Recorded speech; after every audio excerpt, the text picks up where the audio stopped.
It is now May 2025. We find ourselves talking about COVID-19 again. The virus has shown it is not ready to disappear.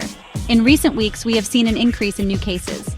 This development is causing concern for many people around the world. We all hoped that the worst of the pandemic was behind us. However, the nature of viruses means new waves can emerge. It is very important that we continue to monitor these developments closely.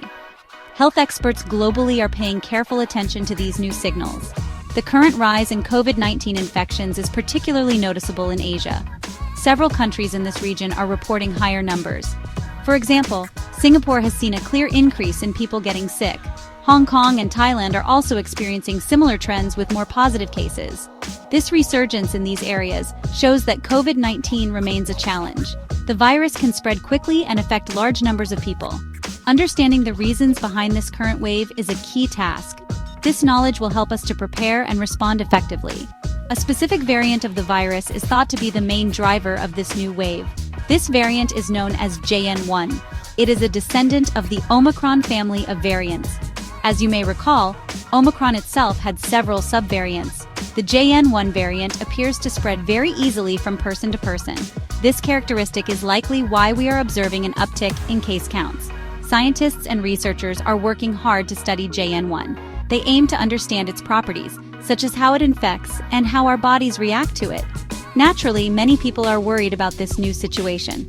A primary question is whether JN1 causes more severe illness than previous variants. Based on early information and observations, it seems that JN1 may not lead to significantly more severe outcomes for most individuals. The majority of people who contract this variant experience mild symptoms.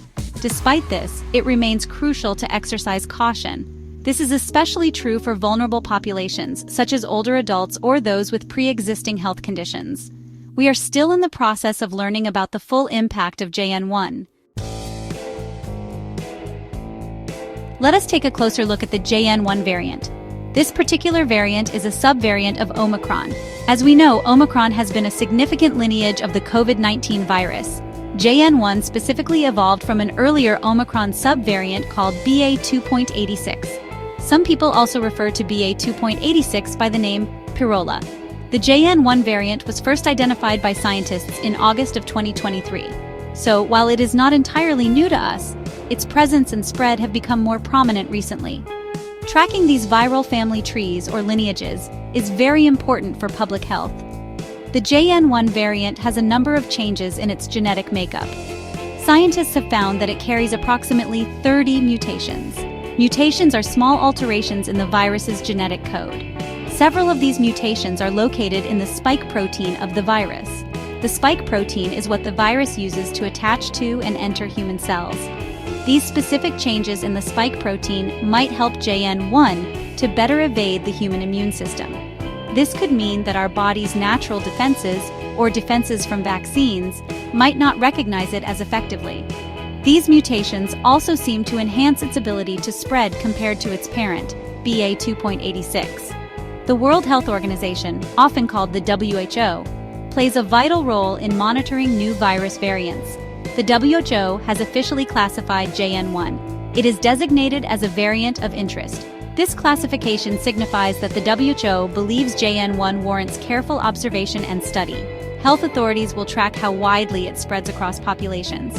They will also investigate whether it leads to more severe disease or changes how our treatments work. This WHO classification helps countries around the world to coordinate their public health responses and prepare for potential impacts. What are the common symptoms associated with the JN1 variant? For the most part, the symptoms are similar to those seen with previous Omicron infections. Individuals infected with JN1 might experience a dry cough.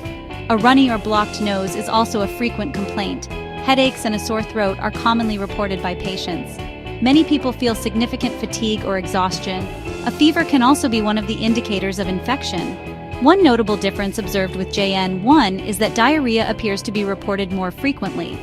The loss of taste or smell, a hallmark of earlier variants, can still occur but may be less common. A key question is about the severity of the JN1 variant. Does it make people sicker than other forms of the virus? Current evidence suggests that JN1 does not generally cause more severe illness. This is when we compare it to other Omicron variants that have circulated. Most individuals who contract JN.1 tend to experience mild symptoms. This is certainly reassuring news for the general public. However, because JN.1 is highly transmissible, it can infect a large number of people in a short time. This high rate of spread remains a concern. It is particularly worrying for individuals who are elderly or have underlying health conditions, as they are more vulnerable. Let's examine the situation in India. India is currently observing a marginal increase in COVID-19 cases. The JN.1 variant is considered the primary contributor to this rise. As of May 19, 2025, official figures reported 257 active cases in the country. This number represents the highest count of active cases in approximately 1 year. In a recent update, India reported 164 new infections. These new cases are predominantly concentrated in states such as Kerala, Maharashtra, and Tamil Nadu. Fortunately, the vast majority of these cases are described as mild. Hospitalizations have not been significantly required for these patients. Indian health authorities state the situation is under control, but are increasing surveillance. Other countries in Asia are witnessing more significant surges in COVID-19 activity. In Singapore, for instance, weekly case numbers have climbed substantially. Cases increased from around 11,100 in late April to 14,200 in the week, ending May 3, 2025. This represents a notable 28% rise in a short period. Daily hospital admissions in Singapore also rose by nearly 30%.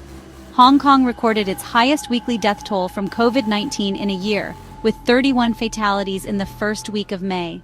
The city saw over 1,000 new infections that week. Thailand is another nation in the region that is reporting a clear surge in COVID-19 cases, driven by these new subvariants. The JN.1 variant is not confined to Asia. Its reach is global. It has been detected and is spreading rapidly in other parts of the world. For example, the United States is observing an increase in JN.1 cases. The United Kingdom is also reporting a growing presence of this variant. This pattern underscores how quickly new viral variants can travel across continents in our interconnected world. Beyond JN.1, scientists are also monitoring other emerging variants. One such variant is named XEC. It was first identified in Germany in June of 2024. The XEC variant also possesses genetic variations that may aid its spread. The WHO continues to warn about the potential for new, possibly more severe variants to emerge. What is the status of COVID-19 vaccines in 2025? Are they effective against these newer variants? There has been progress in vaccine development. A vaccine named Zepamirin has received approvals fairly recently. It was authorized for use in Japan in November 2023. More recently, the European Union granted its approval in February 2025. Early indications suggest that the Zepamirin vaccine may offer improved protection.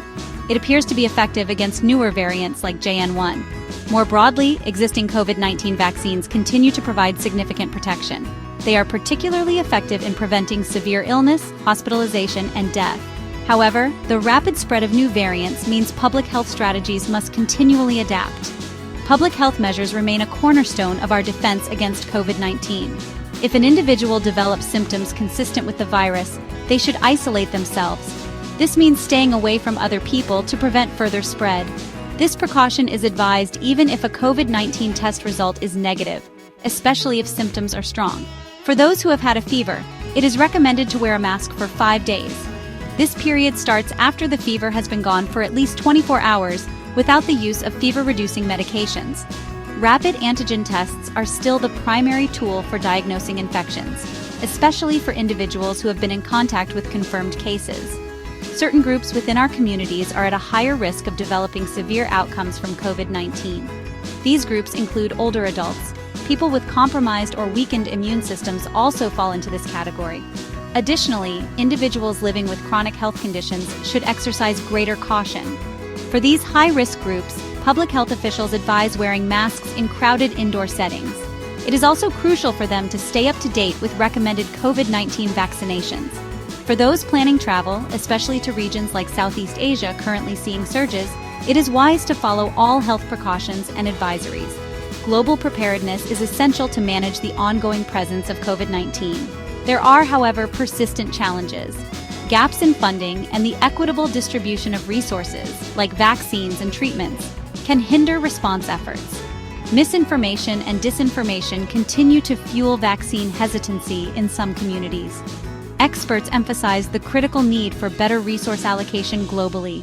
They also stress the importance of actively combating false information. Continued vigilance, robust international cooperation, sustained investment in research, and adherence to public health guidelines are all vital components. These combined efforts will help us navigate the evolving landscape of COVID-19 more effectively and protect communities worldwide.